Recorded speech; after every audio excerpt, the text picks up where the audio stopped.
السلام عليكم ورحمة الله وبركاته. إن الحمد لله نحمده ونستعينه ونستغفره ونعوذ بالله من شرور أنفسنا ومن سيئات أعمالنا. من يهده الله فلا مضل له ومن يضلل فلا هادي له، وأشهد أن لا إله إلا الله وحده لا شريك له، وأشهد أن محمدا عبده ورسوله صلى الله عليه وعلى آله وأصحابه وسلم تسليما كثيرا. أما بعد، فنسأل الله تبارك وتعالى أن يمن علينا بالعلم النافع والعمل الصالح وأن يرزقنا الإخلاص في القول والعمل. സഹോദരന്മാരെ, സുഹൃത്തുക്കളെ, വലിയൊരു ഇടവേളയ്ക്ക് ശേഷമാണ്, ഒരുപാട് ആളുകളുടെ ആവശ്യപ്രകാരമാണ് ഇങ്ങനൊരു ദർസ് നമ്മൾ ആരംഭിക്കുന്നത്. നമ്മളിവിടെ തിരഞ്ഞെടുത്തിരിക്കുന്ന ഗ്രന്ഥം എന്ന് പറയുന്നത് ഹാഫിദ് ഇബ്നു കസീർ റഹിമഹുള്ളയുടെ വിശ്വപ്രസിദ്ധമായിട്ടുള്ള അൽ ബിദായ വന്നിഹായ എന്ന ഗ്രന്ഥമാണ്. ഹാഫിദ് ഇബ്നു കസീറിനെയും അദ്ദേഹത്തിൻ്റെ തഫ്സീറും ബിദായ വന്നിഹായ പോലുള്ള ഗ്രന്ഥങ്ങളെ അറിയാത്തവരായിട്ട് ആരും തന്നെ ഉണ്ടാവുകയില്ല. എന്ന് തന്നെ ആയാലും അദ്ദേഹത്തിൻ്റെ ജീവചരിത്രത്തെക്കുറിച്ച് വിശദമായിട്ട് നമുക്കൊന്ന് പരാമർശിക്കേണ്ടതുണ്ട്. അദ്ദേഹം ജീവിച്ചിരുന്ന ഒരു കാലഘട്ടം എന്ന് പറയുന്നത് 8-ാം നൂറ്റാണ്ടിലാണ് അദ്ദേഹം ഉണ്ടായിട്ടുള്ളത്.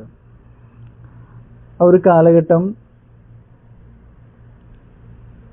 മുസ്ലിം ലോകം മമാലിക്കുകൾ ഭരിക്കുന്ന ഒരു കാലഘട്ടമാണ്. നമുക്കറിയാം, അയ്യൂബികൾ പല നാടുകളിൽ നിന്ന് അടിമകളായിട്ട് കൊണ്ടുവന്നിട്ടുള്ള ആളുകൾ, അവരെ പഠിപ്പിക്കുകയും ആയോധന കലകളൊക്കെ പഠിപ്പിച്ച് മറ്റ് വിദ്യാഭ്യാസവും എല്ലാം നൽകി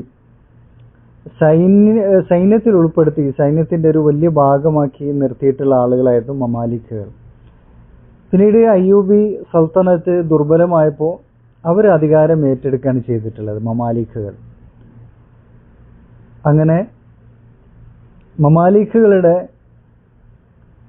ഭരണ കേന്ദ്രം എന്ന് പറയുന്നത് ഈജിപ്തായിരുന്നു. അവരുടെ ഭരണം, അവർ കൈയാളുന്ന ഒരു കാലയളവ് എന്ന് പറയുന്നത് ചാർത്താറുകളുടെയും ഫ്രഞ്ചുകാരുടെയും എല്ലാം അധിനിവേശത്തിൻ്റെ ഭീതിയിലുള്ള സമയത്താണ് ഇവർ അധികാരത്തിൽ വരുന്നത്. ഇവരുടെ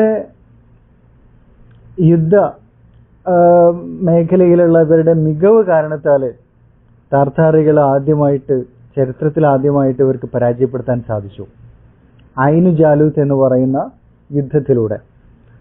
അതുപോലെ ഫ്രഞ്ചുകാരെയും അതുപോലുള്ള നസ്രാണികളെയും എല്ലാം തന്നെ പല സ്ഥലങ്ങളിലായിട്ട് ഇവർ പരാജയപ്പെടുത്തി അവരുടെ എല്ലാം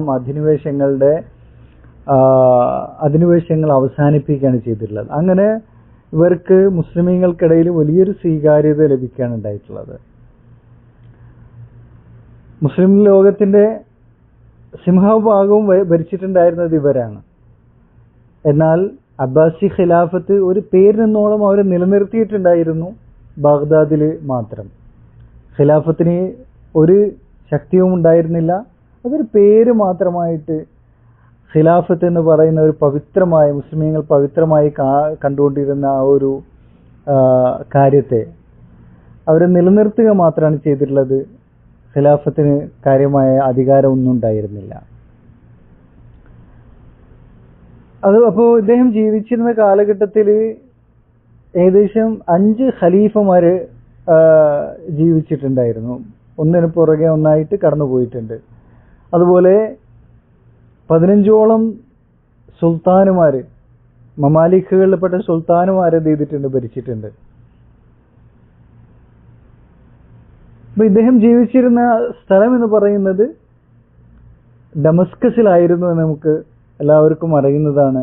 ഷെയ്ഖുൽ ഇസ്ലാം ഇബ്നു തൈമിയയും അദ്ദേഹത്തിന്റെ ശിഷ്യന്മാരിൽ ഉൾപ്പെടുന്ന ആളാണ് ഹാഫിദ് ഇബ്നു കസീർ റഹിമഹുല്ലാഹ്. അവർ ഡമസ്കസിലാണ് ഉണ്ടായിരുന്നത്. അപ്പോൾ രാഷ്ട്രീയപരമായിട്ട് വളരെയധികം സുരക്ഷിതമായിട്ടുള്ള ഒരു കാലഘട്ടമാണ്. എല്ലാവിധ അധിനിവേശ ശക്തികളുടെയും അവരുടെ എല്ലാം അധിനിവേശത്തെ ചെറുത്തു തോൽപ്പിച്ചിട്ടുള്ള ഒരു കാലഘട്ടമാണ്. മുസ്ലിമീങ്ങളുടെ ഒരു ഭരണ വിഷയങ്ങളിൽ അതുപോലെ രാഷ്ട്രീയപരമായിട്ട് വളരെയധികം സമാധാനം ഉണ്ടായിരുന്ന ഒരു കാലഘട്ടമാണ്. അതോടൊപ്പം ഇൽമിയായിട്ട് നോക്കുകയാണെങ്കിൽ 7-ാം നൂറ്റാണ്ടിന്റെ ഒക്കെ കാലഘട്ടം എന്ന് പറയുന്നത് 6-ാം നൂറ്റാണ്ട് 7-ാം നൂറ്റാണ്ടൊക്കെ ഇൽമിന് വളരെയധികം പ്രചാരവും ശക്തിയുള്ള ഒരു കാലഘട്ടമാണെങ്കിൽ കൂടി എല്ലാവിധ പിഴച്ച കക്ഷികൾക്കും വളരെ പ്രചാരമുണ്ടായിരുന്നു. സൂഫിസം വളരെ ശക്തമായിരുന്നു. സൂഫി തരീഖത്തുകൾ, ഷാദിലി, ഖാദിരി തരീഖത്തുകളും അങ്ങനത്തെ എല്ലാ തരീഖത്തുകളും മുസ്ലിം നാടുകൾ കാർന്നു തിന്നിട്ടുണ്ടായിരുന്ന ഒരു കാലഘട്ടമാണ്. അതുപോലെ ഷിയഈ വിശ്വാസങ്ങൾ, ഷിയഈ ആശയങ്ങൾക്കും വളരെയധികം പ്രചാരമുണ്ടായിരുന്നു. അതുപോലെ അശ്അരികൾക്കും ഇൽമുൽ കലാമിന്റെ ആളുകൾക്കും വളരെയധികം മേൽക്കോമുണ്ടായിരുന്നു. ഭരണസിരാ കേന്ദ്രങ്ങളുടെ പിന്തുണ ഈ അശ്അരി സൂഫികൾക്കായിരുന്നു ഉണ്ടായിരുന്നത്. അയ്യൂബികളുടെ കാലഘട്ടമാണെങ്കിലും അതിന് മുമ്പുള്ള കാലഘട്ടങ്ങളാണെങ്കിലും ശരി തന്നെ. പിന്നീട് അതുപോലെ തന്നെ നമ്മൾ മനസ്സിലാക്കേണ്ട ഒരു കാര്യമാണ്, കർമ്മശാസ്ത്രപരമായിട്ടുള്ള മദ്ഹബി പക്ഷപാതിത്വങ്ങളും എന്ത് ചെയ്തിട്ടുണ്ടായിരുന്നു, വളരെയധികം പ്രചരിച്ചൊരു കാലഘട്ടമാണ് ഹാഫിദ് ഇബ്നു കസീറിന് മുമ്പുണ്ടായിരുന്ന 6-7 നൂറ്റാണ്ടുകളൊക്കെ തന്നെ. പക്ഷേ ഹാഫിദ് ഇബ്നു കസീർ റഹിമഹുല്ലാഹ് വരുന്ന ഒരു കാലഘട്ടം എന്ന് പറയുന്നത് ഷെയ്ഖുൽ ഇസ്ലാം ഇബ്നു തൈമിയ അദ്ദേഹത്തിന്റെ ദഅവത്തുമായിട്ട് ഈ ലോകത്ത് മുഴുവൻ തന്നെ മാറ്റമുണ്ടാക്കിയിട്ടുള്ള ഒരു കാലഘട്ടമാണ്. അങ്ങനെ ഈ എല്ലാവിധ കക്ഷികൾക്കെതിരിലും എല്ലാവിധ പഴച്ച മതങ്ങൾക്കെതിരിലും എല്ലാം പടപൊരുതിയിട്ടുള്ള ആളാണ് ഷെയ്ഖുൽ ഇസ്ലാം ഇബ്നു തൈമിയ. അപ്പോൾ അദ്ദേഹത്തിന്റെ ആ ഒരു തജ്ദീദിന്റെ ഒരു തണലിലാണ് ഹാഫിദ് ഇബ്നു കസീർ റഹിമഹുല്ലാഹ് ഡമസ്കസിൽ ഉണ്ടായിരുന്നത് നമുക്ക് കാണാൻ സാധിക്കും.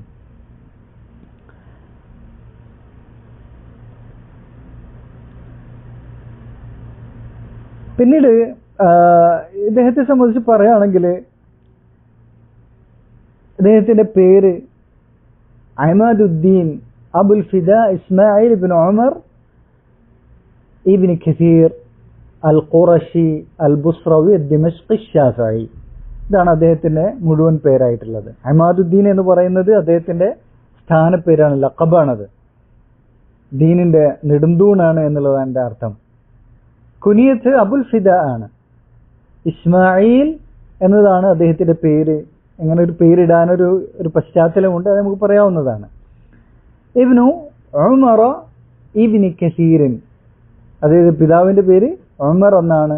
അദ്ദേഹം അറിയപ്പെടുന്നത് തന്റെ വല്യാപ്പയിലേക്ക് ചേർത്തുകൊണ്ട് ഇബ്നു കസീർ എന്ന പേരിലാണ് അദ്ദേഹം അറിയപ്പെടുന്നത്. ഇദ്ദേഹം ഖുറൈശിയാണ്, ഖുറൈശ് ഗോത്രക്കാരനാണ് എന്നുള്ളത് പ്രത്യേകം പ്രസ്താവ്യമായിട്ടുള്ള കാര്യമാണ്. അൽ ബുസ്റവി അദ്ദിമഷ്ഖി, ഇദ്ദേഹം ജനിച്ച നാട് ബുസ്റയാണ്. ബുസ്റ വേറെയാണ്, ബസറ വേറെയാണ്. ബുസ്റ എന്ന് പറയുന്നത് സിറിയയിലാണ്, ബസറ എവിടെയാണ്? ഇറാഖിലാണ്. ഇത് രണ്ട് നാടുകളാണ്. അപ്പം ബസ്രയിലേക്ക് ചേർത്ത് പറയാ ബസറി എന്ന ഹസനുൽ ബസ്രി എന്നാണ് പറയാ. എന്നാൽ ബുസ്രയിലേക്ക് ചേർത്ത് പറയാ ബുസ്രവി എന്നാണ് പറയുക. അപ്പോ ദിമഷ്കി, അദ്ദേഹം ജനിച്ചു വളർന്നത് ബുസ്രയിലാണ്. പിന്നീട് അദ്ദേഹം ഡമസ്കസിലേക്ക് താമസം മാറ്റി, പിന്നീട് ഡമസ്കസുകാരനായിട്ട് മാറി. അശ്ശാഫിഈ, അദ്ദേഹത്തിന്റെ മദ്ഹബ് ശാഫിഈ മദ്ഹബായിരുന്നു. പക്ഷേ പക്ഷപാതിത്വങ്ങളൊന്നും ഉണ്ടായിരുന്നില്ല ആ വിഷയത്തിലെല്ലാം. അദ്ദേഹത്തിന്റെ സലഫി മനഹജ് വളരെ പ്രകടമായിരുന്നു. അപ്പൊ ഇദ്ദേഹം ജനിക്കുന്നത് ബുസ്ര എന്ന് പറയുന്ന ഡമസ്കസിന്റെ തന്നെ ഒരു ഭാഗമായ ഒരു കൊച്ചു പട്ടണത്തിലുള്ള, ബുസ്ര എന്ന് പറയുന്നത് ചരിത്രത്തിൽ അറിയപ്പെടുന്ന ഒരു ചെറിയ പട്ടണമാണ്. ആ പട്ടണത്തിന്റെ ഒരു ഭാഗമായിട്ടുള്ള ഒരു മജ്ദൽ എന്ന് പറയുന്ന ഗ്രാമത്തിലാണ് ഇദ്ദേഹം ഹിജ്റ 700-ലാണ് അദ്ദേഹം ജനിക്കുന്നത്. 700-ലാണ് അല്ലെ 701-ലാണെന്നുള്ള അഭിപ്രായ വ്യത്യാസമുണ്ട്. ഷെയ്ഖ് അഹമ്മദ് ഷാക്കിറിനെ പോലുള്ള ആളുകൾ പറയുന്നത് ഇദ്ദേഹം 700-ലാണെന്നാണ്. ഇബ്നു ഹജർ അസ്ഖലാനി ഒക്കെ പറയുന്നത് 700 അല്ലെങ്കിൽ 701 ആ കാലഘട്ടത്തിലാണെന്നാണ് പറയുന്നത്.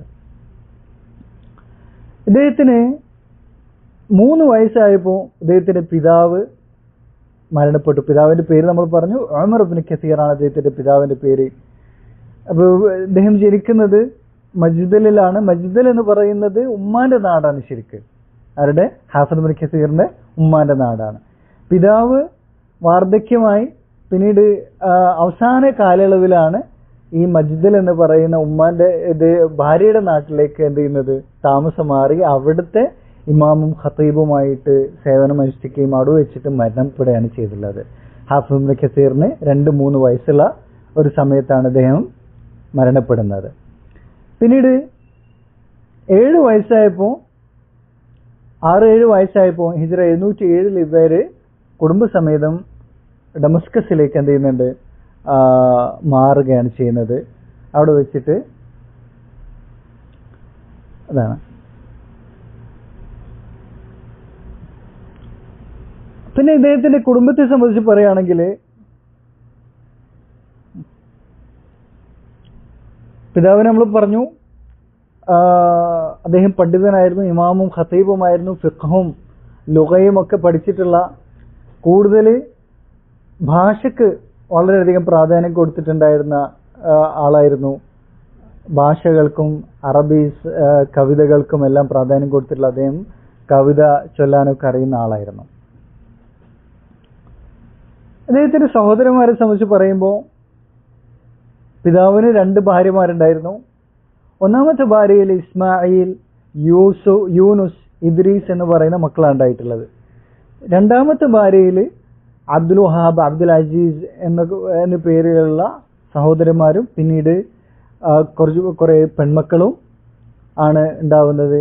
പിന്നീട് അവസാനത്തെ മകനായിട്ടാണ്, ഇളയ പുത്രനായിട്ടാണ് ഹാഫിദ് ഇബ്നു കസീർ റഹിമഹുല്ലാ ജനിക്കുന്നത്. മൂത്ത മകന്റെ പേര് ഇസ്മായിൽ എന്നാണ്. ആ മൂത്ത മകന് വളരെയധികം ഇൽമിന് താല്പര്യമുള്ള ആളായിരുന്നു. പഠിക്കാൻ വേണ്ടിയിട്ട് പല നാടുകളിലേക്കും യാത്ര ചെയ്തിട്ടുണ്ടായിരുന്നു. അങ്ങനെ പല ഉലമാക്കളിൽ നിന്നും പഠിച്ച് ഇൽമിയായിട്ട് വളരെയധികം പ്രതീക്ഷ പിതാവിന് മൂത്ത മകനിലുണ്ടായിരുന്നു. അങ്ങനെ വളരെ യാദൃശ്ചികമായിട്ട് ഒരു കെട്ടിടത്തിന്റെ മുകളിൽ നിന്ന് വീണിട്ട് മരിക്കുകയാണ് ചെയ്തിട്ടുള്ളത്. ആര്? മൂത്ത മകൻ ഇസ്മായിൽ. അദ്ദേഹം വളരെ നല്ല താലിബുൽ ഇൽമായിരുന്നു. ഇൽമിയായിട്ട് വളരെയധികം പ്രതീക്ഷ ഉണ്ടായിരുന്നു പിതാവിന്, ഇദ്ദേഹം വലിയ ആലിമായി തീരുമെന്നുള്ളത്. അങ്ങനെ ഇദ്ദേഹം മൂത്ത മകൻ മരിച്ചതിൽ എന്ത് ചെയ്തു, പിതാവിന് വളരെയധികം ദുഃഖമുണ്ടായി, വളരെയധികം വിഷമിച്ചു. അങ്ങനെ പിന്നീടാണ് എന്ത് ചെയ്യുന്നത്, ഏറ്റവും ഇളയ മകനായിട്ടാണ് ആര് ജനിക്കുന്നത്, ഇബ്നു കസീർ റഹിമഹുല്ലാ ജനിക്കുന്നത്. ആ മകന് മൂത്ത ആ മരിച്ചുപോയ മകന്റെ അതേ പേര് ഇടുകയാണ് ചെയ്തിട്ടുള്ളത്. ഇദ്ദേഹവും ആ മൂത്ത മകനെ പോലെ ഇൽമിന് വളരെയധികം പ്രാധാന്യം കൊടുക്കുന്ന ആലിമായി തീരുമെന്നുള്ള ഒരു പ്രതീക്ഷ കൊടുത്തുകൊണ്ട്. അപ്പോൾ ഈ കുടുംബം മുഴുവൻ ഇൽമുമായി ബന്ധപ്പെട്ട പിതാവ്, അതുപോലെ പിന്നെ എല്ലാ മക്കളും സഹോദരന്മാരും എല്ലാം ഇൽമിന് വലിയ പ്രാധാന്യമുള്ള ആളുകളായിരുന്നു എന്നുള്ളതാണ് ഇത് നമുക്ക് മനസ്സിലാകുന്ന കാര്യം. ഇപ്പോ ഇദ്ദേഹത്തിന്റെ ഒരു സഹോദരനാണ് അബ്ദുൽ വഹാബ്. ആ അബ്ദുൽ വഹാബിന്റെ തന്നെ ഒരു മകള് സിത്തുൽ ഖുവാസ് എന്ന് പറയുന്ന ഒരു മകളുണ്ട്. ആ മകളും ഇൽമു കൊണ്ട് അറിയപ്പെട്ടിട്ടുള്ളവരായിരുന്നു നമുക്ക് കാണാൻ കഴിയും. അങ്ങനെ കുടുംബപരമായിട്ട് ഇൽമില് അറിയപ്പെട്ടിട്ടുള്ള ആളുകളാണ്. പിന്നീട് ഇദ്ദേഹം കല്യാണം കഴിച്ചിട്ടുള്ളത് ആരെയാണ്? ഹാഫിദ് അൽ മിസ്ജി എന്ന് പറയുന്ന അഹ്ലുസുന്നത്തി വൽ ജമാഅത്തിന്റെ വലിയ പണ്ഡിതന്മാരിൽ ഒരാളാണ് ഹാഫിദ് അൽ മിസ്ജി. ഒരുപാട് ഗ്രന്ഥങ്ങളുടെ കർത്താവാണ്. തെഹ്ദീബുൽ കമാല്, അതുപോലെ തന്നെ തുഹ്ഫത്തുൽ അഷ്റാഹ് പോലുള്ള ധാരാളക്കണക്കിന് ഗ്രന്ഥങ്ങളുടെ കർത്താവായിട്ടുള്ള വലിയ പണ്ഡിതൻ. അദ്ദേഹവും ശൈഖുൽ ഇസ്ലാം ഇബ്നു തൈമിയ്യയുടെ ശിഷ്യനാണ്. അദ്ദേഹത്തിന്റെ മകളായിട്ടുള്ള സൈനബിനെയാണ് ആരും കല്യാണം കഴിച്ചിട്ടുള്ളത്? ഹാഫിദ് ഇബ്നു കസീർ റഹിമഹുല്ലാ കല്യാണം കഴിച്ചിട്ടുള്ളത്. ആ ഭാര്യയും വലിയ ഇൽമിന് നല്ല പ്രാധാന്യമുള്ള ഒരുപാട് കിതാബുകൾ പഠിച്ചിട്ടുള്ള, പിതാവിന്റെ ഒരുപാട് കിതാബുകൾ ഇജാസത്തുള്ള സ്ത്രീയായിരുന്നു നമുക്ക് കാണാൻ സാധിക്കും. ഇദ്ദേഹത്തിനും ധാരാളം പിന്നീട് അവരിൽ ധാരാളം മക്കളുണ്ടായി. ഉമർ, അതുപോലെ അബ്ദുറഹ്മാൻ, മുഹമ്മദ്, അതുപോലെ അബ്ദുൽ വഹാബ്, അഹ്മദ്, ഇങ്ങനെ ധാരാളം മക്കളുണ്ടായി. ഇവരെല്ലാം തന്നെ ഇൽമിയായിട്ട് മുന്നോട്ട് പോയിട്ടുള്ള ആളുകളാണെന്നുള്ളത് അവരുടെ ജീവചരിത്രം വായിച്ചാൽ നമുക്ക് മനസ്സിലാവുന്നതാണ്. പിന്നെ ഇദ്ദേഹത്തിന്റെ പഠനത്തെ സംബന്ധിച്ചാണ് നമ്മൾ പറഞ്ഞു, ഇദ്ദേഹം ആദ്യം ബുസ്രയിലായിരുന്നു ഉണ്ടായിരുന്നത്. പിന്നെ സഹോദരന്റെ കൂടെയാണ് അദ്ദേഹം ഡമസ്കസിലേക്ക് ഇദ്ദേഹത്തിന് 6-7 വയസ്സുള്ള സമയത്ത് വരുന്നത്. ആ സഹോദരന്റെ പേര് നമ്മൾ പറഞ്ഞു അബ്ദുൽ വഹാബ് എന്നാണ്. ആ അബ്ദുൽ വഹാബിൽ നിന്നാണ് ഇദ്ദേഹം ആദ്യത്തെ ഉസ്താദാരാണ് ഹാഫിദ് ഇബ്നു കസീറിന്റെ സ്വന്തം സഹോദരനായിട്ടുള്ള അബ്ദുൽ വഹാബാണ്. ആ അബ്ദുൽ വഹാബിനെ സംബന്ധിച്ച് ഹാഫിദ് ഇബ്നു കസീർ റഹ്മത്തുള്ളാഹി വിവരിക്കുന്നുണ്ട് അദ്ദേഹത്തിന്റെ ഈ നമ്മൾ വായിക്കാൻ ഉദ്ദേശിക്കുന്ന ഈ ബിദായ നിഹായിൽ തന്നെ. ثم تحولنا بعد في سنة 707 إلى دمشق صحبة كمال الدين عبد الوهاب. പിന്നീട് ഞങ്ങൾ 707 അബ്ദുൽ വഹാബിന്റെ കൂടെ ഡമസ്കസിലേക്ക് മാറി. വകാന ലനാ ഷഖീഖൻ, അദ്ദേഹം എൻ്റെ സഹോദരനായിരുന്നു. വബിന റഫീഖൻ ഷഫൂഖൻ, എന്നോട് വളരെയധികം അനുകമ്പയും കാരുണ്യമുള്ള ആളായിരുന്നു എന്ന് പറഞ്ഞു. ഫശ്തഗൽതു അലാ യദിഹി ഫിൽ ഇൽം, ഞാൻ അദ്ദേഹത്തിന്റെ അടുത്ത് പഠിച്ചു.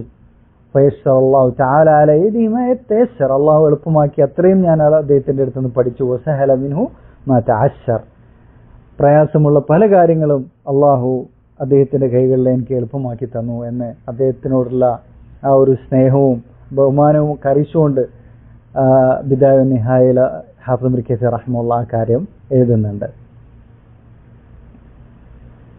ഇദ്ദേഹം ഒരുപാട് മശായിഖ്മാരിൽ നിന്ന് പഠിച്ചു. ഹാഫിദ് ഇബ്നു കസീർ റഹ്മത്തുള്ളാഹിയുടെ വലിയ പ്രത്യേകത എന്ന് പറഞ്ഞാൽ എന്താണ്, ഇദ്ദേഹം വളരെയധികം നല്ല സോഫ്റ്റ് ആയിട്ടുള്ള ആളായിരുന്നു എന്നുള്ളത് നമുക്ക് കാണാൻ സാധിക്കും.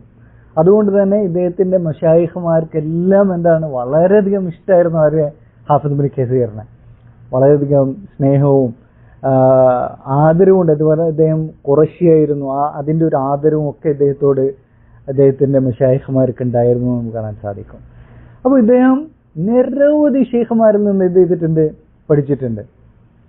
അതിൽ ഏറ്റവും പ്രസിദ്ധരായിട്ടുള്ള ആളുകളാണ് ഷെയ്ഖുൽ ഇസ്ലാം ഇബ്നു തൈമിയ, അതുപോലെ ഹാഫിദ് അൽ മിസ്സി, അതുപോലെ ഹാഫിദ് ദഹബി, മുഅർരിഖ് അൽ ഇസ്ലാം ദഹബി, അതുപോലെ ഖാദി ഇബ്നു ശുഹ്ബ, അതുപോലെ ജംലക്കാനി.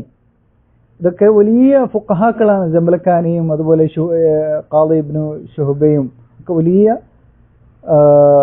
ഫുഖഹാക്കളാണ്. ഇങ്ങനത്തെ നിരവധി ഉലമാക്കളിൽ നിന്ന് അദ്ദേഹം ഇൽമു സ്വീകരിച്ചിട്ടുണ്ട്. കാരണം ഡമസ്കസ് എന്ന് പറയുന്നത് ആ ഒരു കാലഘട്ടം 8-ാം നൂറ്റാണ്ട് എന്ന് പറയുന്നത് ഇൽമിന്റെ കേന്ദ്രമാണ്, ലോകത്തെ ഏറ്റവും വലിയ കേന്ദ്രമായിരുന്നു. കാരണം പിന്നെ ലോകത്തിന്റെ പല ഭാഗങ്ങളിൽ നിന്നും ഉലമാക്കള് പലായനം ചെയ്ത് ഇടത്തേക്ക് വന്നിട്ടുണ്ടായിരുന്നു ഡമസ്കസിലേക്ക്. കാരണം ഈ താർത്താറികളുടെ ഭയന്നുകൊണ്ട് പിന്നെ പല നാടുകളിൽ നിന്നും പിന്നെ ഇറാന്, അതുപോലെ തന്നെ പിന്നെ അഫ്ഗാനിസ്ഥാൻ, അതുപോലത്തെ ഇന്നത്തെ ഈ സോവിയറ്റ് യൂണിയന്റെ ഭാഗമായിട്ടുള്ള പല നാടുകളിലും ഉണ്ടായിരുന്ന ബുഖാറയിലും സമർഖദിലും ഒക്കെ ഉണ്ടായിരുന്ന ഉലമാക്കളെല്ലാം പലായനം ചെയ്ത് വന്നിട്ടുള്ള ഇവിടത്തേക്കാണ് ഈ ഡമസ്കസിലേക്കായിരുന്നു വന്നിട്ടുണ്ടായിരുന്നത്.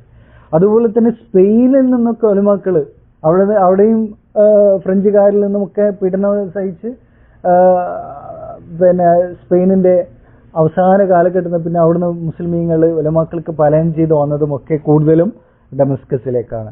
അങ്ങനെ പരിപൂർണമായി ഇൽമിന്റെ ഒരു കേന്ദ്രമായിരുന്നു ഇവിടെ ഡമസ്കസ്. ഒരുപാട് മദ്രസകളും ജാമിഅകളും ഒക്കെ ഉലമാക്കൾ അവിടെ ഒന്ന് സ്ഥാപിച്ചിട്ടുണ്ടായിരുന്നു. അവിടെ വെച്ചിട്ടാണ് ഇദ്ദേഹം വളർന്നു വരുന്നത്. അങ്ങനെയുള്ള എല്ലാ ഉലമാക്കളിൽ നിന്നും ഇദ്ദേഹം എന്ത് ചെയ്തു, പഠിച്ചു എന്നുള്ളതാണ്. അപ്പോ ഇതിൽ നമ്മളിപ്പോ പറഞ്ഞത് പ്രധാനമായിട്ടും ഇപ്പം ജംലക്കാനി വലിയ ഫഖീഹാണ്. അദ്ദേഹത്തിൽ നിന്ന് ധാരാളം കാര്യങ്ങൾ അദ്ദേഹം പഠിച്ചിട്ടുണ്ട്. പിന്നെ ഖാദി ഇബ്നു ശുഹ്ബ, അതുപോലെ ഷെയ്ഖുൽ ഇസ്ലാം ഇബ്നു തൈമിയ. ഷെയ്ഖുൽ ഇസ്ലാം ഇബ്നു തൈമിയാണ് ഇദ്ദേഹത്തിന്റെ ജീവിതം തന്നെ മാറ്റിമറിച്ചിട്ടുള്ളത്. ഇദ്ദേഹത്തിന്റെ ഒരു എന്താ പറയാ ആ ഒരു ഇൽമിയായിട്ടുള്ള ഒരു റൂട്ട് തന്നെ മാറ്റിയിട്ടുള്ള ആളാണ് ഇദ്ദേഹം. നമ്മൾ പറഞ്ഞു ഷാഫിഈ മദ്ഹബുകാരനായിരുന്നു കൂടിയിട്ട് 4 മദ്ഹബിന് എതിരായിട്ട് ഇമാം ഇബ്നു തൈമിയ ഫത്വ കൊടുത്തിട്ടുള്ള വിഷയമാണ് തലാഖിന്റെ വിഷയം. തലാഖിന്റെ മസ്അല എന്ന് പറയുന്നത് 3 തലാഖ് ഒരൊറ്റ മജ്ലിസിൽ വെച്ചിട്ട് ഭാര്യയോട് ഒരാൾ പറയുകയാണെങ്കിൽ അത് ഒരൊറ്റ തലാഖായിട്ട് പരിഗണിക്കുള്ളൂ എന്നുള്ളത് 4 മദ്ഹബിന് എതിരായിട്ട് ഷെയ്ഖുൽ ഇസ്ലാം ഇബ്നു തൈമിയ ഫത്വ കൊടുത്തിട്ടുള്ള ഒരു വിഷയമാണ്. ആ വിഷയത്തിൽ പിന്നെ വലിയ ചർച്ചകളും കോളിളക്കവും ഇന്നും ആ വിഷയം എന്ത് ചെയ്യുന്നു, ലോകത്ത് മുഴുവൻ ചർച്ച ചെയ്യപ്പെടുന്ന ഒരു വിഷയമാണ്. ആ വിഷയത്തിൽ 4 മദ്ഹബിനെതിരായിട്ടാണ് ആര് ഫത്വ കൊടുത്തിട്ടുള്ളത്? ഇബ്നു തൈമിയ റഹ്മത്തുള്ളാഹി. ഷാഫി മദ്ഹബുകാരനായിട്ട് കൂടിയിട്ട് ഹാഫിദ് ഇബ്നു കസീർ റഹ്മത്തുള്ളാഹി ആ ഫത്വ എന്ത് ചെയ്തു, അദ്ദേഹം സ്വീകരിച്ചു. ആ വിഷയത്തിൽ ആ ഫത്വയായിരുന്നു ഹാഫിദ് ഇബ്നു കസീറും കൊടുക്കാറുണ്ടായിരുന്നു എന്നുള്ളതാണ്. അതിന്റെ വിഷയത്തിൽ ഇദ്ദേഹത്തിന് പീഡനങ്ങൾ ഏൽക്കേണ്ടി വന്നിട്ടുണ്ട് എന്നുള്ളതാണ്. അതുപോലെ തന്നെ ബിദ്അത്തുകൾക്കെതിരെയുള്ള പോരാട്ടത്തിൽ, അതുപോലെ കള്ള ഹദീസുകൾക്കെതിരിലും എല്ലാം ഷെയ്ഖുൽ ഇസ്ലാം ഇബ്നു തൈമിയയോട് ഇദ്ദേഹം എന്ത് ചെയ്തിട്ടുണ്ട്, കൂടെ നിന്നിട്ടുണ്ട് എന്നുള്ളതാണ്. അതുപോലെ ഷെയ്ഖുൽ ഇസ്ലാം ഇബ്നു തൈമിയയെ കുറിച്ചുള്ള അദ്ദേഹത്തിന്റെ വിവരണങ്ങൾ ബിദായ നിഹായിലൊന്നും നമുക്ക് കേട്ടാൽ വായിച്ചാൽ മതിയാവില്ല. അത്രയും വിവരണങ്ങളാണ് എന്തുള്ളത് ഷെയ്ഖുൽ ഇസ്ലാം ഇബ്നു തൈമിയയെ കുറിച്ചുള്ളത്. പ്രത്യേകിച്ച് 7-ാം നൂറ്റാണ്ട് 8-ാം നൂറ്റാണ്ടിനെ കുറിച്ച് ഭാഗത്തിൽ കൂടുതലായിട്ടും ആരെക്കുറിച്ചുള്ള വിവരണങ്ങളാണുള്ളത് ബിദായ നിഹായിൽ ഷെയ്ഖുൽ ഇസ്ലാം ഇബ്നു തൈമിയയെ കുറിച്ച്. പല വർഷങ്ങളെ കുറിച്ച് പറഞ്ഞു തുടങ്ങുന്നത് തന്നെ എങ്ങനെയാണ്, ഇന്ന് ഒരു വർഷത്തെ കുറിച്ച് പറയുന്നിട്ട് ഷെയ്ഖുൽ ഇസ്ലാം ഖാൻ യഫ്അലു കഥ, ആ വർഷത്തിൽ ഷെയ്ഖുൽ ഇസ്ലാമിന്റെ അവസ്ഥ ഇങ്ങനെയായിരുന്നു ചെയ്തിട്ടുണ്ടായിരുന്നു എന്ന് ഇബ്നു തൈമിയയെ കുറിച്ച് പറഞ്ഞിട്ടാണ് ഒരു വർഷത്തെ സംബന്ധിച്ച് പറയുന്ന സംസാരം തന്നെ തുടങ്ങാറുണ്ടായിരുന്നു എന്നുള്ളതാണ്. അതുപോലെ അദ്ദേഹത്തോടുള്ള ആദരവ്, ഇദ്ദേഹത്തിന്റെ മുഴുവൻ ഗ്രന്ഥങ്ങളും നമുക്ക് പ്രകടമായിട്ട് കാണാൻ സാധിക്കുന്നതാണ്. അടിയിലെ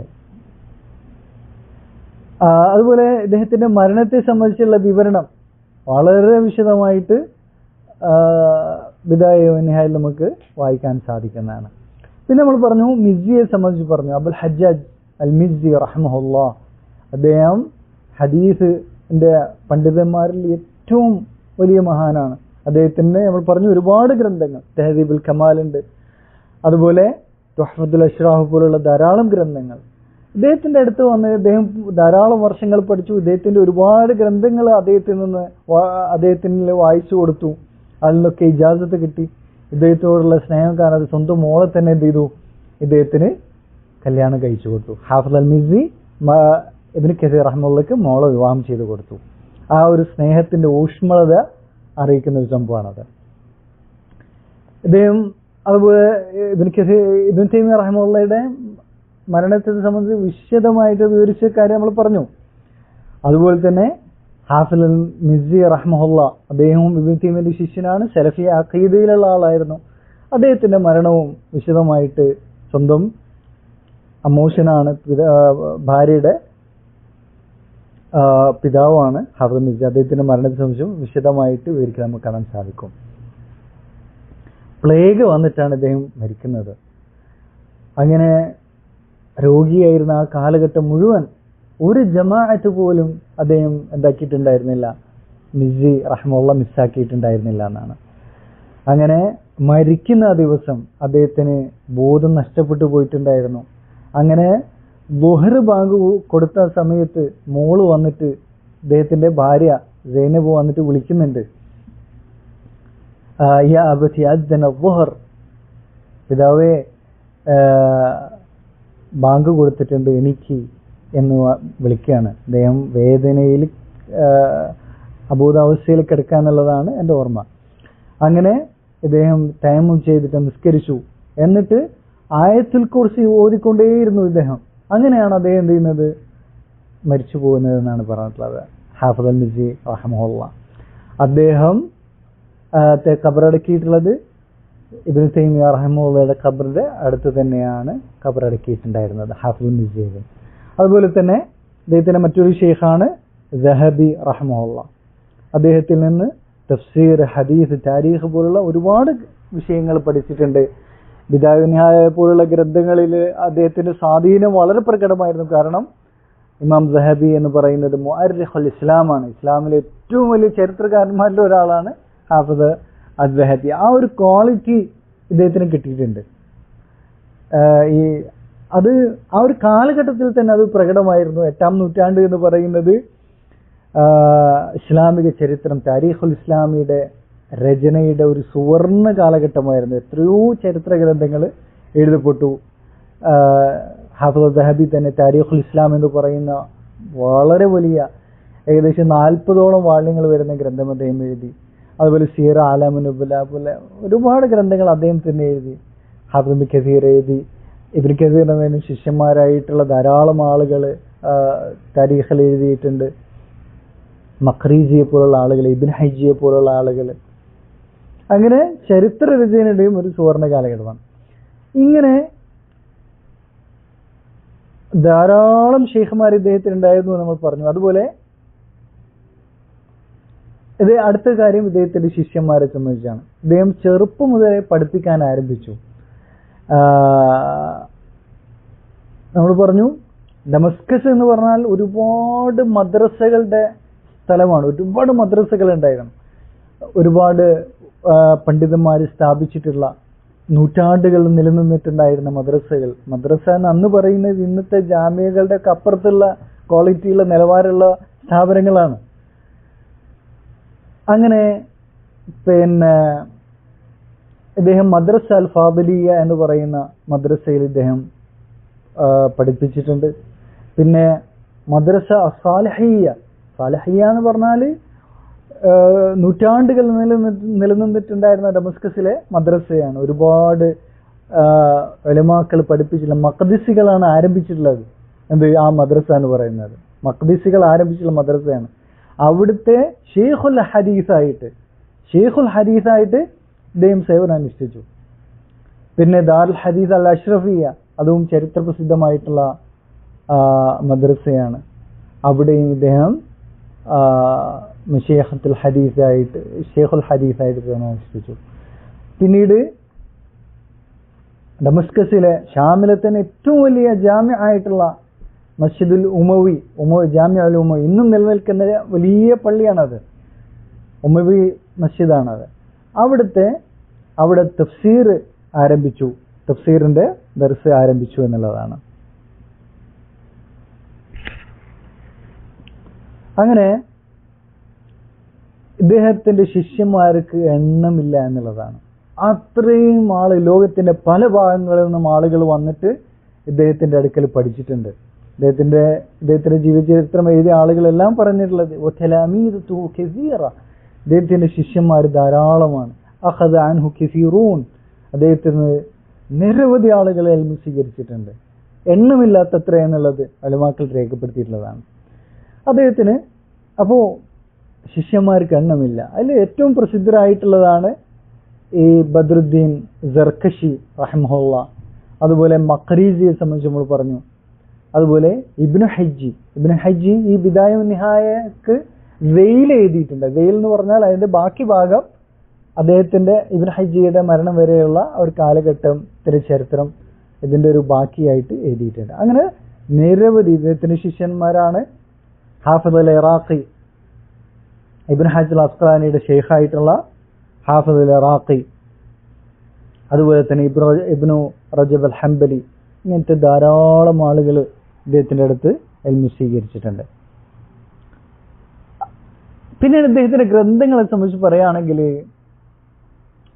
അല്ലാഹു സുബ്ഹാനഹു തആല ഇദ്ദേഹത്തിന്റെ ഗ്രന്ഥങ്ങൾക്ക് ഒരു പ്രത്യേക ബർക്കത്ത് കൊടുത്തിട്ടുണ്ട്. കാരണം എന്ന് വെച്ചാൽ ഇസ്ലാമിൽ ഏറ്റവും പ്രസിദ്ധമായ ഗ്രന്ഥങ്ങൾ ഒരു 10 ഗ്രന്ഥങ്ങൾ എടുത്തു നോക്കുകയാണെങ്കിൽ അതിൽ പ്രധാന ഗ്രന്ഥങ്ങൾ ആരുതായിരിക്കും? ഹാഫിദ് ഇബ്നു കസീറിന്റെ ഗ്രന്ഥങ്ങളായിരിക്കും. ഇദ്ദേഹത്തിന്റെ ഗ്രന്ഥങ്ങൾ അറിയാത്ത ഒരു ഇൽമിനെ അതിന്റെ ബാലപാഠങ്ങൾ അറിയുന്ന ആരും ഉണ്ടാവില്ല. ഇപ്പൊ തഫ്സീർ ഇബ്നു കസീർ അത്ര അധികം പ്രസിദ്ധമായിട്ടുള്ള ഒരു സുന്നി തഫ്സീർ, ഹദീസുകൾക്കും ആയത്തുകൾക്കും അടിസ്ഥാനത്തിൽ സലഫുകളുടെ ആധാറ് ബേസ് ചെയ്തുകൊണ്ട് തഫ്സീർ ചെയ്യുന്ന മറ്റൊരു ഗ്രന്ഥം കാണാൻ സാധിക്കില്ല. അത്രയും പ്രസിദ്ധമാണ്, അത് അറിയാത്ത ആരുമില്ല തഫ്സീർ ഇബ്നു കസീർ.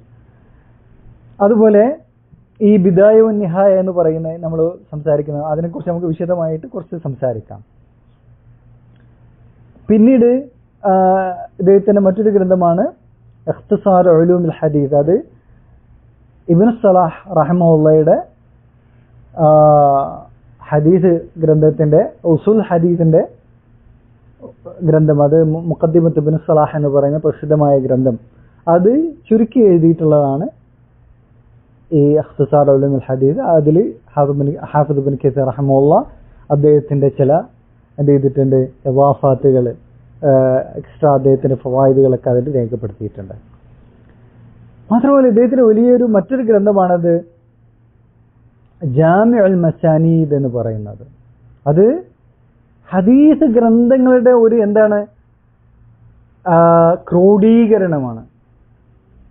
എന്ന് വെച്ചാൽ കുതുബ് സിത്ത, മുസ്നദുൽ ഇമാം അഹ്മദ്, മുസ്നദ് അബി അല, മുസ്നദ് ഇബ്നു അബി ഷൈബ, ഇങ്ങനെ തുടങ്ങി ഒരുപാട് മുസ്നദുകളുടെയും അതുപോലെ തന്നെ മആജിമുകൾ, മുഅ്ജം തബറാനി പോലുള്ള മആജിമുകളുടെയും ആ ഗ്രന്ഥങ്ങളെല്ലാം ക്രോഡീകരിച്ച് ഒരു വലിയൊരു ഗ്രന്ഥം, ബൃഹത്തായ ഒരു ഗ്രന്ഥം, ഹദീസ് ഗ്രന്ഥം. അങ്ങനത്തെ ഒരു ഗ്രന്ഥം ആരെ എഴുതിയിട്ടുണ്ട്? ഹാഫിദ് ഇബ്നു കസീർ റഹിമഹുള്ള എഴുതിയിട്ടുണ്ട്. അപ്പോൾ എത്ര വലിയ ഗ്രന്ഥമായിരിക്കും! ഈ ഗ്രന്ഥങ്ങളൊക്കെ ഉൾക്കൊള്ളുന്ന വലിയൊരു ഗ്രന്ഥമാണത്. ആ കിതാബ് അത് എന്ത് ചെയ്തിട്ടുണ്ടായിരുന്നു? ഹാഫിദ് ഇബ്നു കസീർ അതിലുള്ള എല്ലാ ഹദീസുകളും ആർക്ക് അറിയായിരുന്നു? ഹെഫ്ളായിരുന്നു. ഹാഫിദ് ഇബ്നു കസീർ ഹെഫ്ളായിരുന്നു. അതുകൊണ്ടാണ് അദ്ദേഹത്തെ കുറിച്ച് നമ്മൾ എന്ത് പറയുന്നത്? ഹാഫിദ് എന്ന് പറയുന്നത്. മനസ്സിലായില്ലേ? അതുപോലെ ഇദ്ദേഹത്തിന് വേറെയും നിരവധി ഗ്രന്ഥങ്ങളുണ്ട്. അദ്ദേഹം ഈ ജാമിൽ മസാനീദ് എന്ന് പറയുന്ന ഗ്രന്ഥം ഇദ്ദേഹം മരണം വരെ അത് എഴുതുന്നതിലായിരുന്നു മുഴുകിയിട്ടുണ്ടായിരുന്നത്. അദ്ദേഹം അവസാനം കാഴ്ച നഷ്ടപ്പെട്ടു എന്നുള്ളതാണ്. മരിക്കുന്നതിന് മുമ്പ് കാഴ്ച നഷ്ടപ്പെട്ടു. കാരണം ഈ അരണ്ട വെളിച്ചത്തിൽ ഇങ്ങനെ എഴുതി എഴുതി കാഴ്ച ശക്തി നഷ്ടപ്പെട്ടു എന്നുള്ളതാണ്. പിന്നീട് ഇദ്ദേഹത്തിന് അൽ ഫുസൂൽ ഫി സീറത്ത് റസൂൽ എന്ന് പറയുന്ന പ്രസിദ്ധമായ ഗ്രന്ഥമുണ്ട്. റസൂലുള്ളാഹിന്റെ ജീവചരിത്രം ചുരുക്കി എഴുതിയിട്ടുള്ള ഒരു ഗ്രന്ഥമാണത്. അതുപോലെ തന്നെ അൽ അഹ്കാം അൽ കുബ്ര,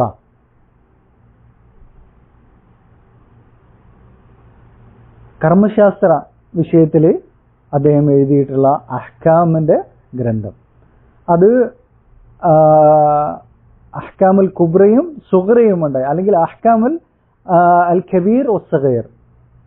കർമ്മശാസ്ത്ര വിഷയങ്ങളെ സംബന്ധിച്ചുള്ള ബൃഹത്തായ ഒരു ഗ്രന്ഥവും അതിന് ചുരുക്കിയിട്ടുള്ള മറ്റൊരു ഗ്രന്ഥവും. അപ്പോൾ ഇദ്ദേഹത്തിന്റെ ഒരു പ്രത്യേകത നമ്മൾ നോക്കാം. തഫ്സീറിന്റെ വിഷയത്തിൽ ഇദ്ദേഹം ഇമാമാണ്. വലിയ ചരിത്രത്തിൽ ഏറ്റവും പ്രസിദ്ധമായിട്ടുള്ള ഗ്രന്ഥമായിട്ടുള്ള തഫ്സീർ എഴുതിയിട്ടുള്ള ആളാണ്. തഫ്സീർ ഇബ്നു കസീർ എഴുതിയിട്ടുള്ള ആളാണ്. ചരിത്രത്തിന്റെ വിഷയത്തിൽ ഇമാമാണ് അദ്ദേഹം.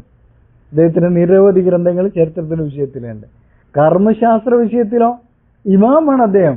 വലിയ ഫഖീഹാണ് അദ്ദേഹം. അദ്ദേഹത്തിന് ഈ പറഞ്ഞതുപോലെ അഹ്കാമുൽ കബീറും സഗീറും അങ്ങനെ തുടങ്ങി ഇദ്ദേഹത്തിന്റെ ഫത്വകളും എല്ലാം വളരെ പ്രസിദ്ധമാണ്. ഹദീസിന്റെ വിഷയത്തിൽ ഇദ്ദേഹം ഹാഫിദാണ്. ജാമി അൽ മസാനീദ് എഴുതിയിട്ടുള്ള ആളാണ്. ഞാൻ നോക്കുന്ന സമയത്ത് എല്ലാ മേഖലയിലും കഴിവ് തെളിയിച്ച ആളാണ്. മനസ്സിലായില്ലേ? അങ്ങനെ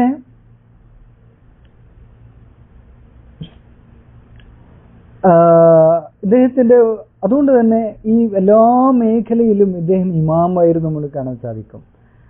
ഷെയ്ഖുൽ ഇസ്ലാം ഇബ്നു തൈമിയോടൊപ്പം ചേർന്നുകൊണ്ട് ബിദ്അത്തിനെതിരെയുള്ള ബിദ്അത്ത് ഖുറാഫാത്തുകൾ, കള്ള ഹദീസുകൾക്കെതിരെയുള്ള ആ ഒരു യുദ്ധത്തിൽ, ആ ഒരു ജിഹാദിൽ ഇദ്ദേഹവും പങ്കെടുത്തിട്ടുണ്ട്. അതുപോലെ തന്നെ ഇദ്ദേഹത്തിന്റെ ജീവിതകാലത്തുണ്ടായിരുന്ന ഒരുപാട് പ്രത്യേകതകളിൽപ്പെട്ടതാണിത്. ഇമാം തബരിയെ സംബന്ധിച്ചുള്ള ഇദ്ദേഹത്തിന്റെ ദിഫാ എന്ന് പറയുന്നത്, അദ്ദേഹത്തെ ഡിഫെൻഡ് ചെയ്തുകൊണ്ടുള്ള സംസാരമാണ്. കാരണം ഇമാം തബരി ജീവിച്ചിരുന്ന കാലഘട്ടത്തിൽ അദ്ദേഹം ഒരു ഷിയ ആണെന്നുള്ള ഒരു പ്രചാരമുണ്ടായിരുന്നു. ഹംബലികൾ പോലും ഇദ്ദേഹത്തിനെതിരിൽ തിരിഞ്ഞുകൊണ്ട് ഇദ്ദേഹം മരിച്ചിട്ട് പകൽ സമയത്ത് കബറടക്കാൻ വരെ ആളുകൾ സമ്മതിക്കാത്ത ഒരു കാലഘട്ടമുണ്ടായി. ആരെ? ഇമാം തബരിയെ സംബന്ധിച്ച്. അങ്ങനത്തെ വളരെയധികം പീഡനം നേരിടേണ്ടി വന്നു. അദ്ദേഹം ഷിയയാണെന്നുള്ള ഒരു പ്രചാരം വളരെയധികം ഉണ്ടായിരുന്നു. അതിനെ മൊത്തം തള്ളിപ്പറഞ്ഞുകൊണ്ട് ഇമാം തബരിയെ ഡിഫെൻഡ് ചെയ്തുകൊണ്ട് വളരെയധികം ആര് സംസാരിച്ചിട്ടുണ്ട്? ഹാഫിദ് ഇബ്നു കസീർ റഹിമഹുല്ലാഹ് സംസാരിച്ചിട്ടുണ്ട്. അതുപോലെ ഇദ്ദേഹം ബുഖാരി മുസ്ലിം അത് പഠിപ്പിക്കുന്ന കാര്യത്തിൽ ഇദ്ദേഹത്തിന് വളരെയധികം പ്രാധാന്യമുണ്ടായിരുന്നു. അത് ഖത്തം ചെയ്ത് തീർക്കുക, അത് പഠിപ്പിച്ച് അത് പൂർത്തീകരിച്ച് ഓരോ നാടുകളിലും അത് ഖത്തം ചെയ്ത് തീർക്കുന്ന പരിപാടി ഇദ്ദേഹത്തിനുണ്ടായിരുന്നു. ഈ 2 ഗ്രന്ഥങ്ങൾ അത് മുറുകെ പിടിക്കുക എന്നുള്ളതാണ് എല്ലാ ഉലമാക്കളും വസിയ്യത്ത് ചെയ്തിട്ടുള്ള കാര്യമെന്ന് പറയുന്നത്. അപ്പോൾ മാത്രമല്ല ഇദ്ദേഹത്തിന്റെ സ്വഭാവത്തിൽ നമ്മൾ പറഞ്ഞു വളരെ സോഫ്റ്റ് ആയിരുന്നു. ജമീഅൽ മുആശറ, അദ്ദേഹത്തിന്റെ കൂടെ ജീവിക്കാൻ വളരെ സുഖമായിരുന്നു, എല്ലാവർക്കും ഇഷ്ടമായിരുന്നു. മുതവാദിഅൻ, വളരെ വിനയാന്വിതനായിരുന്നു. കസീറൽ ഇസ്തിഹ്ബാർ, നല്ല ഓർമ്മശക്തിയുള്ള ആളാണ്. എന്തും പെട്ടെന്ന് പറയാൻ പറ്റുന്ന, ഓർമ്മയെന്നെടുത്ത് പറയാൻ പറ്റുന്ന ആളായിരുന്നു എന്നുള്ളതാണ്. അപ്പോൾ ഇത്രയും വലിയ ഇമാമായിട്ടുള്ള ആള്, ഭരണാധികാരികളുമായിട്ടൊക്കെ വലിയ ബന്ധമായിരുന്നു ഇദ്ദേഹത്തിന്, വലിയ സ്വാധീനം അവരിലുണ്ടായിരുന്നു.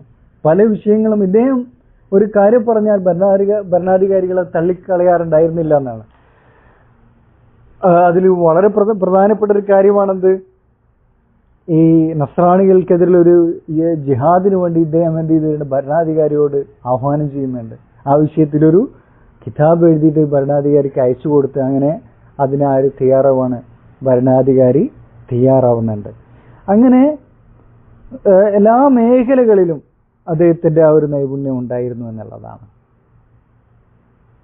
അദ്ദേഹം വഫാത്താകുന്നത് നമ്മൾ പറഞ്ഞു, പിന്നെ കാഴ്ചശക്തി കുറഞ്ഞു അവസാന കാലയളവ്. അദ്ദേഹം വഫാത്താകുന്നത് ഹിജ്റ 774 അപ്പോൾ ഏകദേശം 74-75 വയസ്സായിരുന്നു അദ്ദേഹത്തിന് ഉണ്ടായിരുന്നത്. ഹിജ്റ 700 അദ്ദേഹം ജനിച്ചിട്ടുള്ളത്. അദ്ദേഹത്തിന്റെ വസിയത്ത് എന്താണ്? മരിച്ചു കഴിഞ്ഞാൽ ഷെയ്ഖുൽ ഇസ്ലാം ഇബ്നു തൈമിയുടെ അടുത്ത് തന്നെ കബറടക്കണം എന്നുള്ളതാണ്. അദ്ദേഹത്തിന്റെ ആ കബറിന്റെ ആ തൊട്ടടുത്ത് തന്നെ, അരികിൽ തന്നെയാണ് കബറടക്കണം എന്നുള്ളതാണ്. അങ്ങനെ ആ വസിയത്ത് പ്രകാരം ഷെയ്ഖുൽ ഇസ്ലാം ഇബ്നു തൈമിയുടെ അരികിൽ തന്നെ എന്ത് ചെയ്തു? ഇദ്ദേഹത്തെയും കബറടക്കി എന്നുള്ളതാണ്. ഇദ്ദേഹം വഫാത്തായത് അതിൽ ഒരുപാട് ആളുകൾ എന്ത് ചെയ്ത് അതിന്റെ ദുഃഖം രേഖപ്പെടുത്തി. അദ്ദേഹത്തിന്റെ ശിഷ്യന്മാരെ പറഞ്ഞു, സർക്കശി കവിത എഴുതി, لفقدك طلاب العلوم تأسفوا وجاءوا بدمع لا يبيد كثير ولو مزجوا ماء المدامع بالدمع لكان قليلا فيك يا ابن كثير. താങ്കളുടെ വിയോഗത്തിൽ ഇൽമു പഠിക്കുന്ന ആളുകളെല്ലാം എന്ത് ചെയ്തിട്ടുണ്ട്? വ്യസനിക്കുന്നുണ്ട്, ദുഃഖിക്കുന്നുണ്ട്. അവരെല്ലാം കണ്ണിൽ നിന്ന് കണ്ണുനീര് എന്ത് ചെയ്യുന്നുണ്ട്? ധാരധാരയായിട്ട് ഒലിക്കുന്നുണ്ട്. ആ കണ്ണുനീരിന് പകരമായിട്ട് അതിൽ രക്തം കലർന്നിട്ടുണ്ടെങ്കിലും അത് താങ്കളോടുള്ള ഹക്കിന് അതൊന്നും പകരമാവുകയില്ല എന്നുള്ളതാണ്. അത്രയും വലിയ ഒരുപാട് ഉലമാക്കളാണ് ഇദ്ദേഹത്തിന്റെ അടുത്ത് പഠിച്ചിറങ്ങിയിട്ടുള്ളത് എന്നുള്ളതാണ്. വലിയ വലിയ ആലിമ്യങ്ങളായിട്ടുള്ള ഇദ്ദേഹത്തിന്റെ അടുത്ത് പഠിച്ചിട്ട്. ഇനി നമുക്ക് വിശദീകരിക്കാനുള്ളത്, നമ്മൾ വായിക്കാൻ ഉദ്ദേശിക്കുന്ന ഗ്രന്ഥം അത് അൽ ബിദായ വൻ നിഹായ എന്ന ഗ്രന്ഥം. ഈ ഗ്രന്ഥത്തെക്കുറിച്ച് അറിയാത്തവർ വളരെ കുറവായിരിക്കും. കാരണം ഹാഫിദ് ഇബ്നു കസീറിന്റെ വിശ്വപ്രസിദ്ധമായ ഗ്രന്ഥമാണ്. മുസ്ലിമീങ്ങൾക്കിടയിൽ പ്രചരിക്കപ്പെട്ടുള്ള ഗ്രന്ഥങ്ങളിൽ ഏറ്റവും മുൻപന്തിയിലുള്ള ഒരു ഗ്രന്ഥമാണ് ബിദായ വൻ നിഹായ എന്നുള്ളത്. ഈ ഗ്രന്ഥത്തിന് പ്രാധാന്യം അറിയിക്കുന്നതാണെന്ത്? ഈ ഗ്രന്ഥത്തിന് പല ഭാഗങ്ങളും വേറെ വേറെ ഗ്രന്ഥങ്ങളായിട്ട് പ്രസിദ്ധീകരിക്കപ്പെട്ടിട്ടുണ്ട്. പിന്നീട് ആധുനിക കാലഘട്ടത്തിലൊക്കെ ഈ ഗ്രന്ഥത്തിൽ നിന്ന് ഓരോ ഭാഗങ്ങളും വേറെ സെപ്പറേറ്റ് ആയിട്ടുള്ള ഗ്രന്ഥങ്ങളായിട്ട് പ്രസിദ്ധീകരിക്കപ്പെട്ടിട്ടുണ്ട്. അത് നമുക്ക് പറയാവുന്നതാണ്. ഈ ഗ്രന്ഥത്തെ നമുക്ക് 7 ഭാഗങ്ങളാക്കി തിരിക്കാം. ബിദായ വൻ നിഹായ. ഒന്നാമത്തെ ഭാഗം ഇദ്ദേഹം സംസാരിച്ച് തുടങ്ങുന്ന ഭാഗമാണ്. അതെന്താണ്? സൃഷ്ടിപ്പിന്റെ ആരംഭത്തെ സംബന്ധിച്ചാണ്. അല്ലാഹു സുബ്ഹാനഹു വ തആല ആദ്യമായിട്ട് എന്തിനാണ് സൃഷ്ടിച്ചിട്ടുള്ളത്? അർശിനെയാണോ കലമിനെയാണോ അതല്ല ഏതിനെയാണ് ആദ്യമായിട്ട് സൃഷ്ടിച്ചുള്ളത്? അങ്ങനെ സൃഷ്ടിപ്പിന്റെ ആരംഭത്തെ സംബന്ധിച്ചാണ് സംസാരിക്കുന്നത്. അർശിനെ സംബന്ധിച്ചും ലൗഹൽ മഹ്ഫൂദിനെ സംബന്ധിച്ചും കുർസിയെ സംബന്ധിച്ചും മലായിക്കത്തുകളുടെ സൃഷ്ടിപ്പിനെ സംബന്ധിച്ചും ജിന്നുകളുടെ സൃഷ്ടിപ്പിനെ സംബന്ധിച്ചും ഈ പ്രപഞ്ചത്തിന്റെ മൊത്തം സൃഷ്ടിപ്പിനെ സംബന്ധിച്ചും വിശദമായിട്ട് എന്ത് ചെയ്യുന്നുണ്ട്? ഹാഫിദ് ഇബ്നു കസീർ റഹിമഹുല്ലാഹ് ആ ഭാഗത്ത് സംസാരിക്കുന്നുണ്ട്. അതാണ് ഈ ബിദായ വന്നിഹായ എന്ന് പറയുന്ന ആ പേരിന്റെ ഒന്നാമത്തെ ഭാഗം. ബിദായ പ്രപഞ്ചത്തിന്റെ ആരംഭമാണ്, അല്ലെങ്കിൽ സൃഷ്ടിപ്പിന്റെ ആരംഭമാണ്. അതാണ് ബിദായ. ഇനി രണ്ടാമത്തെ ഭാഗം എന്ന് പറയുന്നത് അമ്പിയാക്കളുടെ ചരിത്രമാണ്. ആദം നബി അലൈഹി സ്വലാത്തു വസ്സലാം മുതൽ റസൂലുള്ളാഹി സ്വല്ലല്ലാഹു അലൈഹി വസല്ലമ വരുന്നതിന് മുമ്പുള്ള ഒരു കാലയളവ് വരെയുള്ള വലിയൊരു കാലയളവ്, അതാണ് ഖസസുൽ അംബിയ എന്ന് പറയുന്നത്.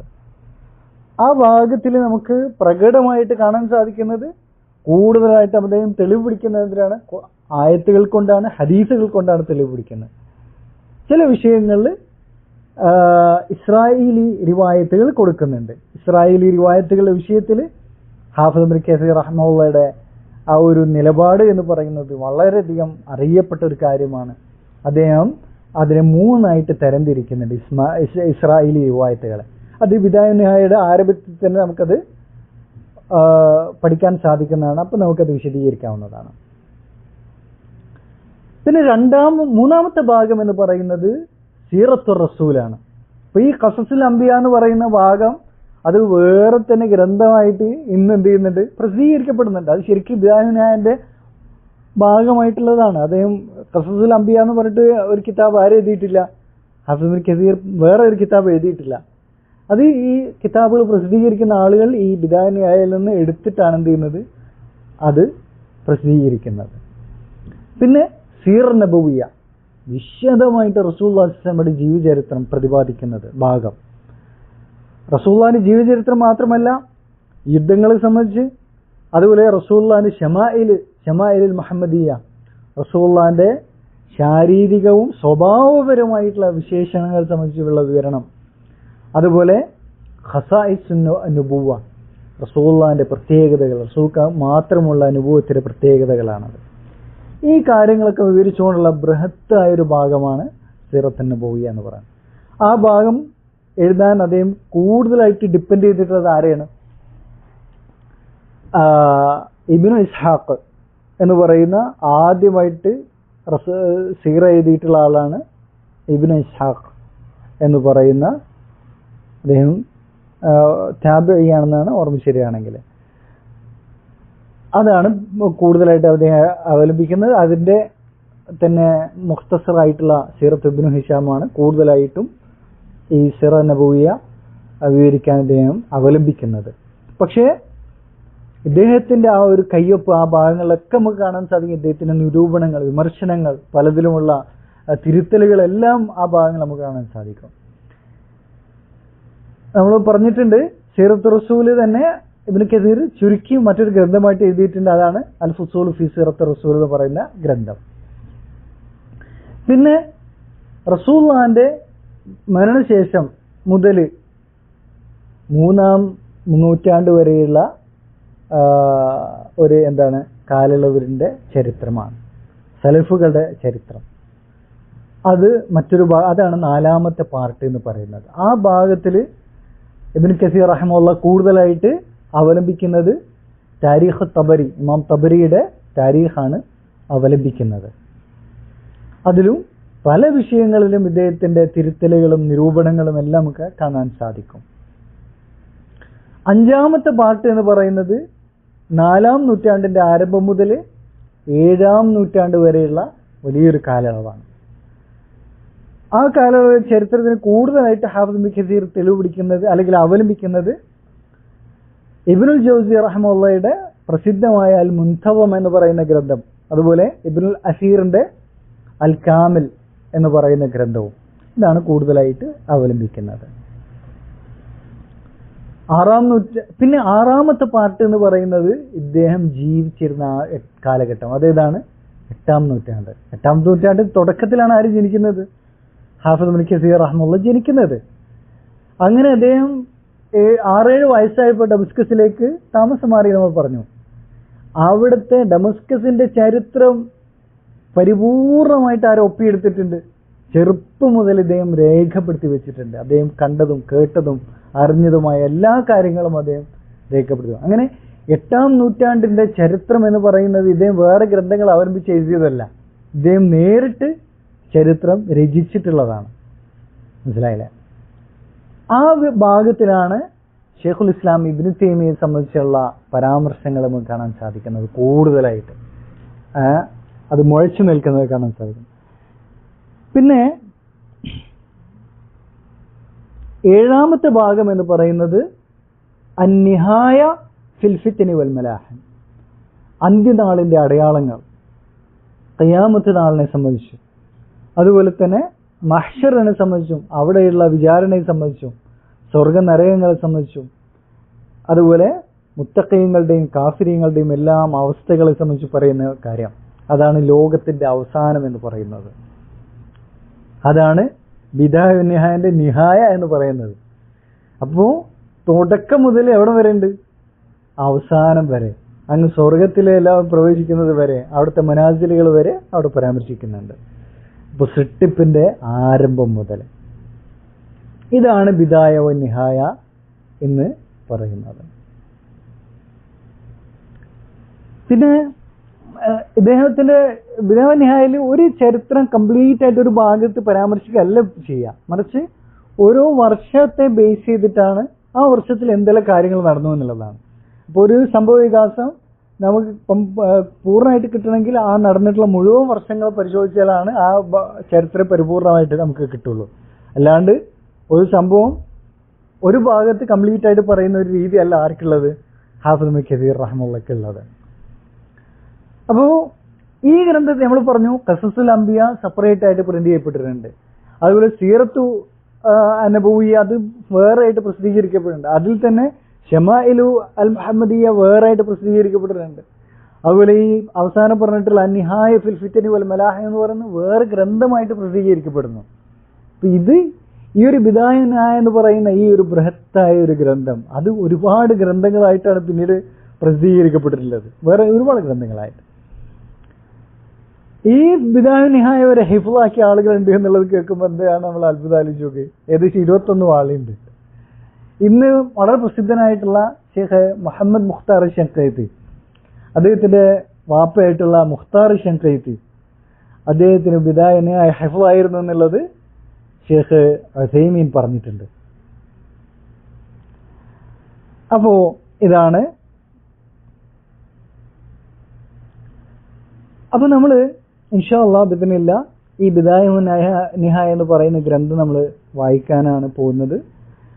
അത് നമ്മൾ വായിക്കുന്ന ഒരു രീതി എന്ന് പറഞ്ഞാൽ ഓരോ ഇബാറത്തും വായിച്ച് അർത്ഥം പറഞ്ഞു കഴിഞ്ഞാൽ നമ്മൾ ഈ ആയുസ് മതിയാവില്ല അത് വായിച്ചു തീർക്കാൻ. മറിച്ച് അതിൻ്റെ